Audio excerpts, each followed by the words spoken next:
కూరగాయలతో పోలిస్తే ఆకుకూరలు 3 వంతుల లాభాలను ఎక్కువ మనకు అందిస్తూ ఉంటాయి. ఆకుకూరల్లో సంవత్సరం పొడుగునా మరి లభించే చక్కటి ఆకుకూర బచ్చలి కూర. కానీ పాలకూర, తోటకూర, గోంగూర, చుక్కకూర, మెంతికూర ఇట్లాంటివి చాలా బాగా ఎక్కువ వాడతారు. కానీ బచ్చల కూరని చాలామంది తక్కువ ఉపయోగిస్తూ ఉంటారు. అది కొద్దిగా జిగురుగా ఉంటుందని, అంత రుచి ఉండదని ఇట్లా భావిస్తుంటారు.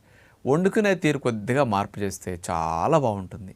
ఈ బచ్చల్లో ఎక్కువగా తీగ బచ్చలి మీకు ఎవరికన్నా చిన్న చిన్న దొడ్డి సదుపాయం ఉన్నా, లేకపోతే మేడ మీద పండించుకునే ఏర్పాట్లు కనుక కుండీలు పెట్టుకు చేసుకునే అలవాటు ఉంటే కూడా బచ్చల తీగ పెట్టేసుకుని ఆ బచ్చల తీగ పాకటానికి కాస్త తాడుని అట్లా తగిలించేసి అల్లికలాగా చేసేస్తే శుభ్రంగా తాడుకు పట్టేసుకుంటుంది పందిరిలాగా.